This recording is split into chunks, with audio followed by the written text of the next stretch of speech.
U.S. strikes on alleged drug boats in the Caribbean. Strikes inside Venezuela.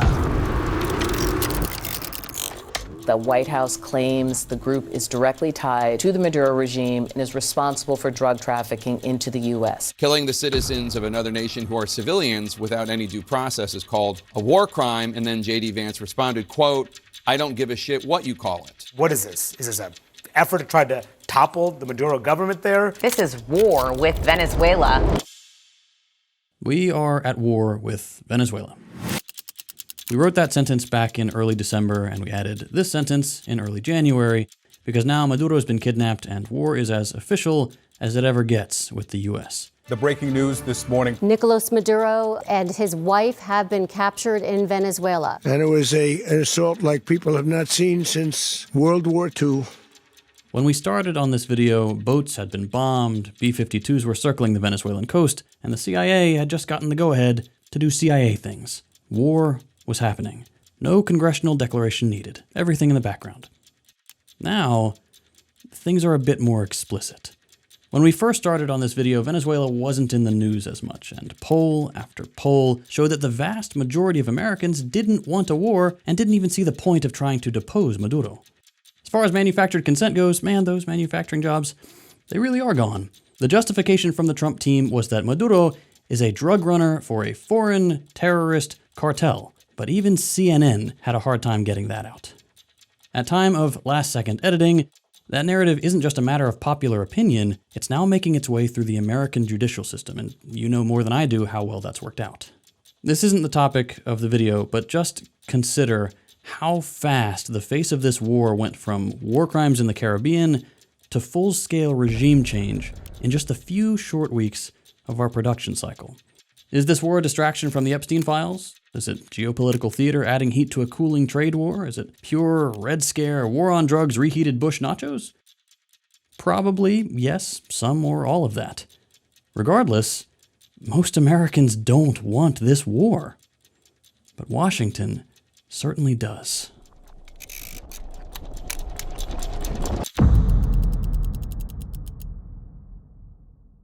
Hey everybody, before we get into the video, I just wanted to bring some things to your attention and ask for your support. If you're not interested or you're not able to support the channel, I want to make sure that I respect your time, so feel free to skip ahead to this timestamp. For those of you that have stuck around, thank you, and I will get straight to the point. Second thought is in the red. We just finished running last year's numbers, and it's not great. It's not the end of the world, don't freak out just yet, but it's not really the numbers that you want to see. Part of that is that we moved locations and we had to build this little studio shed because office space is way too expensive around here. But even if we remove that expense from the spreadsheet, we're still bleeding about $2,000 per month. The only thing keeping Second Thought afloat right now is the Deprogram, the podcast that I do with Hakim and USAID. The other part of the problem, leaving aside the fact that YouTube hates left-wing content, is my own fault. Second Thought is a tiny, independent outlet that punches at an institutional level, because that's important to how I see our role as the mouth of the socialist funnel. Our editing, our motion design, our scripts, it's all at the level of outlets like Vox or Vice, companies that have dozens of employees and millions of dollars to spend on their projects. We are a team of 4 on a shoestring budget that's 90% Patreon, and the remaining 10% made up of our one sponsor and the peanuts we get from AdSense. Because of these pesky socialist principles, I feel compelled to make sure that every person on the team is paid fairly for their work, and that includes annual raises that outpace inflation. Maintaining the quality that we're known for and paying everyone's salaries and benefits, as well as doing annual raises, is challenging when we're already bleeding money. So, bottom line, if we can't find a way to get Second Thought back above water, we're going to need to reassess over the next year or so. We're working on some cool projects behind the scenes which will hopefully help, but those also cost money, so, it's a gamble. If you're in a position to help keep this channel afloat, I would greatly appreciate the support. Now, I don't ask for your generosity without offering something in return. We've already got the Discord server, which is a really cool place. It's got a book club, it's got educator roles, all that good stuff. And we do early access and ad-free versions of every video on the Patreon. But if there's something else that would make becoming a patron more enticing, please do let me know in the comments and I'll see what I can do. Or heck, if you work at some socialist outlet that somehow has money, may I present an enticing purchase opportunity? half joking there, but I do really want this project to continue, and if I'm not able to foot the bill myself, I'll do my best to find a way. Anyway, thank you for sticking around. I just wanted to keep you all in the loop, and if you do choose to support the channel on Patreon, I can't possibly thank you enough. It is only because of viewers like you that this channel exists in the first place. All right, on with the show. How about we're buying oil from Venezuela? When I left, Venezuela was ready to collapse. We would have taken it over. We would have gotten all that oil. It would have been right next door. But now we're buying oil from Venezuela, so we're making a dictator very rich. Can you believe this? Nobody can believe it. These days, the Trump administration is getting brazen about the goal of the Venezuelan coup. But already in 2023, before coming back into office, Trump laid out the plan as plain as it can be. Venezuela has the world's largest oil reserves. It's just hours away from Florida, and currently sits on the wrong side of the balance sheet. Washington has signaled for years that should Maduro's government just happen to collapse, who knows how, that doesn't matter, maybe, just maybe, the US could tidy all that up quite nicely and turn back the clock a few decades. Opening Venezuelan resources back up to investment by switching the leaders around to someone a little more Langley approved. And the leaders in question have already been handpicked and gotten with the program. They're going to privatize all our industry. Venezuela has huge resources: oil, gas, minerals, land, technology. This country, Venezuela, is going to be the brightest opportunity for investment of American companies, of good people that are going to make a lot of money. American billionaires are drooling at the thought of having their very own Venezuelan puppet, especially those at Chevron and at those other US oil companies that have been kicked out and prevented from doing corporate colonialism in Venezuela. They've been waiting for years for one of these coups to work. All this is not the first time American power has run the destabilization game and tried to get Venezuela under its thumb. Hell, this isn't even the first time something like this has been tried this decade. The failed plot to kidnap Maduro in the Bay of Piglets was 5 years ago. The Juan Guaido saga was only the year before that. For God's sake, it's not just Trump rambling and letting it slip. We have senators on the record talking about doing coups openly in prepared statements. First, we thought that getting Guaido to declare himself president would be enough to topple the regime. Then we thought putting aid on the border would be enough. Then we tried to sort of construct a kind of coup in April of last year, and it blew up in our face when all the generals that were supposed to break with Maduro decided to stick with him in the end. We undermined Norway's talks last summer, and then this March we released a transition framework that frankly is almost a carbon copy of the very one that was in front of the parties last year. And we shouldn't be all that surprised. This isn't like a rash Trump thing. It's been a group project for a minute. The US is doing openly today what it's done covertly for a century in the rest of Latin America. We've already couped countries like Argentina, Bolivia, Brazil, Chile, Cuba, the Dominican Republic, Ecuador, Guatemala. Puerto Rico, Colombia, Venezuela, Honduras, Guyana, and still. Even though the kidnapping was surprising, nothing about this is really shocking when you think about it. But something is different now. The day of days for America and her allies. Crowds before the White House await the announcement from the president that the Japs have surrendered unconditionally. For the last 80 years or so, the US has had an outsized role in global politics. After World War II, the US came out on top. Its industry was unscathed. It cemented its alliances in Europe with the Marshall Plan. It had a permanent seat on the UN Security Council. Its main geopolitical rival, the USSR, had just suffered tens of millions of casualties to the US's hundreds of thousands. And even though the Cold War kept the US somewhat in check for a few decades more, when the Soviet Union was dissolved in '91, that was the definitive end of any sort of global balance of power. Multipolarity was over, and it was replaced with undisputed American hegemony. This is the world I have lived in for all my life. Growing up, there wasn't a single moment where the US wasn't the leader in every facet of global power. Biggest economy, largest military force and global presence, most diplomatic power at the UN and World Trade Organization, the most cultural exports in music and movies. Here I come. Oh, here I come. Oh. There was never a point where it wasn't obvious to everyone that the US ran the show. And while publicly this was the spreading freedom and democracy worldwide era, this is the context in which the US conducted hundreds of military and covert interventions abroad with impressive impunity.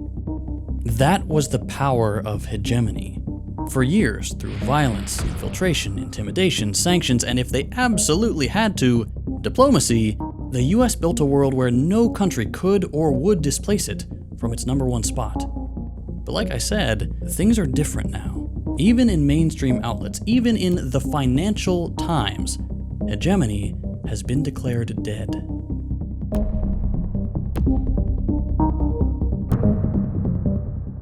And okay, I mean, come on, it's not hard to see why. The US is on the decline in every metric. Even though the US is still the biggest spender, every other major power has bumped its defense spending. If no one quite stacks up, more and more countries at least have the ability to resist, borderline ignore, US military pressure. Economically, too, China has overtaken the US as the world's biggest economy for a few years now, and is the top trading partner of hundreds of countries. Even diplomatically, the US is losing. This coup is one example, Gaza certainly didn't help either, but as just one more example, every year the UN votes on whether or not to end the US blockade in Cuba. Every year, for 32 consecutive years, all but 2, maybe 3 countries vote against the US. Last year, the US felt compelled to run a heavy-handed lobbying campaign to try to swing the vote with its key allies, and still, quote, they don't have much to show for it. And not that this is the most important thing, but the US now has a bad reputation in most countries, even among close allies. In a survey of just G7 citizens, that's these countries, the US is ranked 48th out of 60. And Latin America has been trending this way for the last decade. Just economically speaking, despite being physically closer to the US, Latin America's biggest trading partner isn't the US anymore. Since 2017, it's been China. Since getting back into office, Trump has tried to offset this loss of influence with a $40 billion injection into Argentina, after the country's been failing catastrophically thanks to anarcho-capitalist President Javier Milei. But this kind of move is probably not gonna be enough. The US isn't keeping up, whether that's militarily, economically, or diplomatically. But even if it were, all signs are pointing to the world moving away from us. That bad reputation we have, it's gonna be hard to get back after things like the USAID cuts last year. The Trump administration also announced it plans to eliminate over 90% of the U.S. Agency for International Development's foreign aid contracts. The Trump administration also says it will cut $60 billion in overhaul U.S. assistance around the world. Now, let's be clear. USAID has never been a strictly humanitarian operation and has always been seen with a healthy dose of skepticism. But a decent chunk of the billions of dollars of foreign aid funding was legitimately beneficial for countries dealing with things like famine and deadly epidemics. USAID gave countries a budget for emergency rations, drugs, testing kits, contraceptives, and other necessary medical equipment that saves lives. With that funding disappearing overnight thanks to Doge, the number of preventable deaths, especially in Latin America and Africa, has skyrocketed. By at least one estimate, we're in the high hundreds of thousands of deaths already, 500,000 of those being children, and with several million more being projected over the next 5 years. That's an amount of soft power and good reputation that's going to be impossible to get back or offset through other means. But we're here to explain all this, not just lay it out. All this, the tariffs, the war, the aid rug pull, all of this has been described as short-sighted stupidity in just about every mainstream outlet. Everyone is Hanlon's razoring the president and calling it a day. But I don't think Trump is throwing away the US's power. I think the US knows that it's already lost it. While the Trump admin is still sticking to the USA #1 narrative, actions are speaking a lot louder than words. And the country sure looks like it's scrambling to redefine its role in a world that's caught up. Running foreign interference, sanctioning entire nations' economies, and giving up on domestic workers to find cheap labor abroad these past decades has allowed for a parallel world to be built in the US's shadow. And as the list of countries slighted by the imperial hegemon kept growing, everyone slowly found a way to work without it. More and more, countries are letting go of the dollar and trading in their own currencies, in different economic blocs, and are forming different military alliances representing larger and larger populations. Everything in trade and diplomacy is much more bilateral, country by country, in a world where the US can no longer command obedience across the board, and no one expects it to. The US strategy had to change, so it shifted, away from global leadership to a new era of strict regional dominance. And that's not just me saying this. Right as we were making this video, the US national strategy dropped and made things clear. The plan today is to control Latin America as much as possible with bribes and threats and color revolutions. Global hegemony is dead. Regional struggle is all that's left. Now, for a chunk of Americans, that all sounds pretty good. Secure your backyard, leave the rest of the world to its own devices, be aggressive in trade, and fight your wars on controlled fronts from the comfort of your fortress. Trump has been saying that this strategy can protect the American economy, and the numbers seem to show it. Except, not really. While AI and tech companies have been given convenient cracks to slip through the whole tariff mess, that way the overall numbers still look okay, everything else has been sacrificed. We're flying blind through an invisible recession now that numbers don't get reported. Jobs are being cut at insane rates. Tariffs are making groceries and essentials unaffordable. Everyone is using buy now, pay later apps, and all the government programs that could help have already been cut. This strategy isn't drawn up with us in mind. Billionaires are happy. They know they can weather the storm and buy up foreign assets on the cheap. But everyone else, from farmers in rural towns to remote workers in big cities, are feeling the pain. Best case scenario, if everything goes according to their plan, this Venezuelan war goes through, Chevron makes a few extra billion next year, we'll have destroyed another sovereign nation, and everything else stays exactly as shitty for me and you. Elite power plays don't guarantee anything but more suffering abroad and a distraction from things at home.